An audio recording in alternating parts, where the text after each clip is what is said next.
What's up, creepers and geekers? Chris the Atari Creep here. Hey, how's everyone doing today?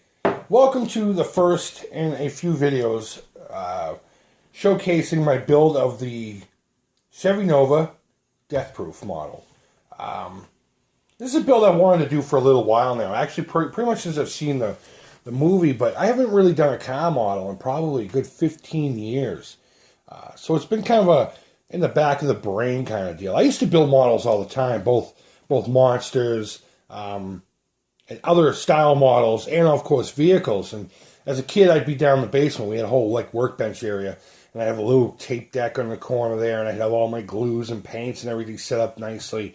Be listening to King Diamond's Abigail while building. So this video series isn't going to be a step-by-step. You're not going to watch me build anything. Maybe a montage here and there, but for the most part, it's going to be, okay, this is where I am, and this is how I got there.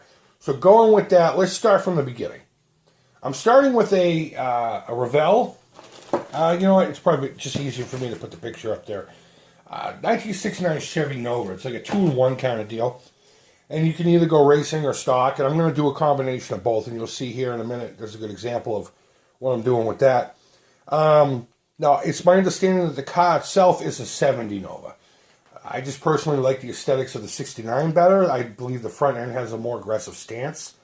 And if you watch any of my builds so far, you know that for the most part, I don't try to go dead ball screen accurate. And I sat on it for about a week or two. And I don't think, without what's in this little deal here, I don't think I would have gotten started on this right away. Because I'm figuring to myself, I could build it, I could paint it black, I could put the decal on the hood, and call it that, you know? But without the iconic hood ornament that's on there, I don't think it would truly be done. You know what I mean? So, $5 shipped. There it is. And I know you can't really see it. I'm not taking it out of this. Because it's so tiny, I know I'll fucking lose it. So I'll put a picture, a better looking picture of it for you, so you can get an idea of what it looks like. But without that, I don't think I would have started on this. So, excitingly enough, I got the hood ornament. So, that's half the battle right there. So far what I've done. I got the chassis started, and basically I just painted it black. I gave it a dry brush of silver, and then hit it with some rust areas. Some areas I think would be a little more surface rusty than others. Obviously, I didn't focus too much in here, except for where the motor is going to mount, because, you know, you're not going to see it. Then I built the actual engine itself. It's a small block Chevy 350, I believe. You can correct me on that if you'd like. I'm no expert on Chevy motors whatsoever, or any motors really. And this is a great example of where I had two choices of going stock or race. So I decided to go race with the build. So I went minimum here in the front with the accessories. And I put the super duper headers on it and the dual carbs. And I'm not going to run wires. A lot of people, God, man, you guys in the past handful of years have really stepped up this model building game. I'm not going to run wires. I just don't, my fingers are too fat for shit like that. But the other thing I've noticed is I don't have like an airbrush setup or any of that stuff, you know. I mean, I do all this by hand for two reasons. One, I don't have the space for it. And two, I have a lot more control personally if I do it by hand. But I didn't have Chevy engine red, which is what the block is supposed to be, according to the manual and according to my recollection. Believe it or not, I did know that. So I just mixed some cherry red with a bunch of orange. And I think I came pretty close. I mean, I was going to grunge it up anyway, so I did some silver dry brushing and then a nice black wash, even on the chrome parts, to make it look all grimy and used. Because I don't think Mr. Mike McKay, the stunt man, would be building a fucking show car to smash up and kill women with. So that's really all there is to that. And then I did the pan. And again, same technique, black, silver, and then rust. And I only did the bottom where you're going to see it, which is pretty much just this section here. If it'll ever focus, there we go. And, you know, I mean, the idea is it's going to go here. And I like the contrast. I like that it looks like two separate pieces. That's the idea, I guess. So that's where we're at now. I got my heart. I got the basic foundation. And I got this sexy fucking thing. Alright, so after that last set of clips, I basically just got the whole interior thing done. I started off with the interior door panels, and I did something pretty cool, at least I think so. And you can't really tell on this here, but there's a door latch, you know, so you can get out of the car. Well, I shaved it off of the passenger side, so my victims, whoever I choose and see fit to crush with my death-proof automobile, can't get out. So I shaved off the door handle and made sure this one was very prominent. It's a little detail I don't think anyone will ever see. Not that many people will see this car. It's pretty cool. So then I went on and did the dashboard and the firewall with the master cylinder. And I got them on there as well. Water transfer decals. Oh my god. I forgot how much I hated those fucking things.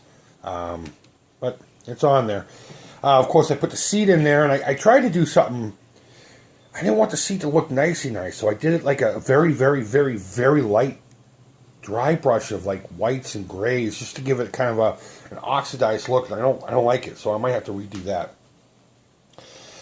After, of course, I got everything together, I started working on a custom roll cage for the thing, and obviously, you know, Mike's car has to be death-proof for him, so he's got a roll cage. So I'm building that based off of pictures I'm looking at online. And I'm using what's left over from the actual cards, this stuff here. There is a roll cage that came with it, but this is literally all that is there. And plus, you can see the size difference of it. It won't match. So I will be cutting that off and putting it into the car, but only for a judgment of height and how far I can go with this particular roll cage, and I'll be cutting that one back out. But from now, I think I'm going to give the roll cage a little bit of a rest, and I'm going to finish the bottom of the car. I'm going to make this a complete roller, and just get the whole bottom part of the car finished before I start building upward and get to the body. So I'm going to put in all the axles and the the power transfer, the shaft, and all that crap, and put everything in there and figure out what's going to happen with that. Now, as far as the wheels are concerned, I am going to use the stock rally wheels because, one, that's what's on the car itself, and two, I like that better. And we got these, I believe they're American Racing Wheel knockoffs. I don't know. They could just be generic wheels.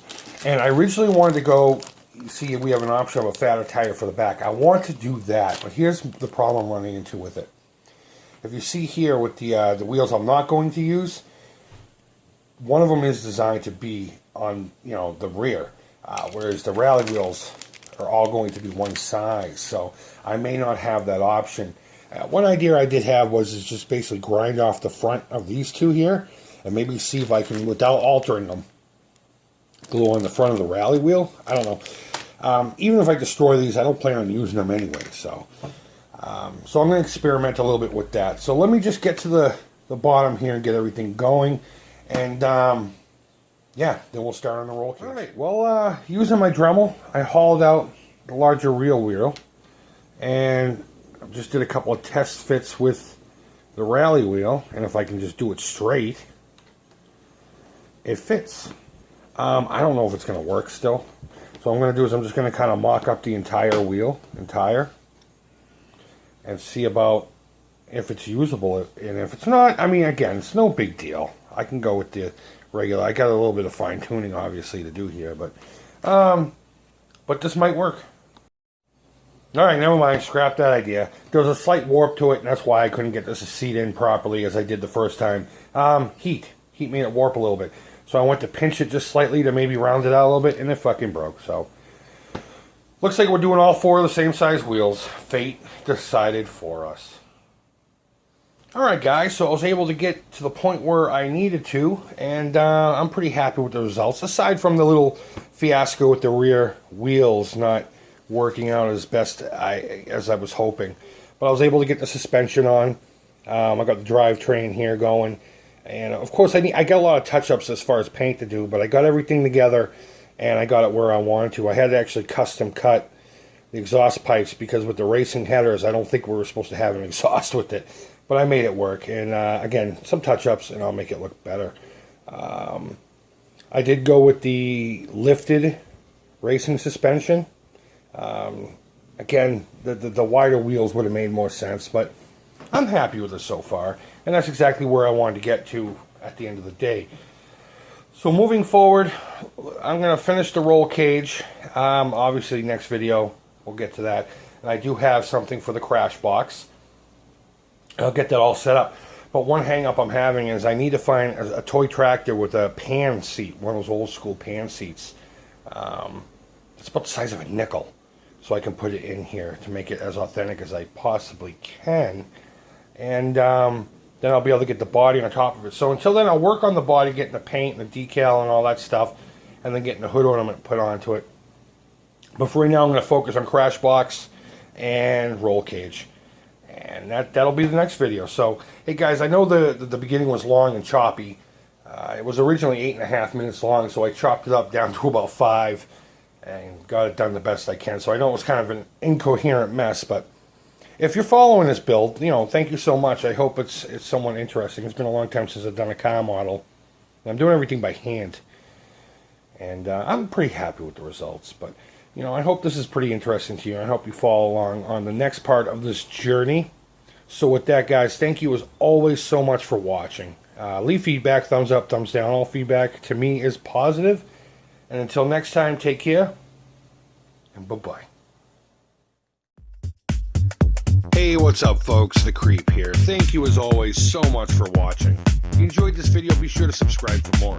You can follow The Creep on social media, and feel free to reach out at any time here on YouTube, Facebook, Instagram, and Twitter. Creep would love to hear from you. And as always, thank you, take care, and bye-bye.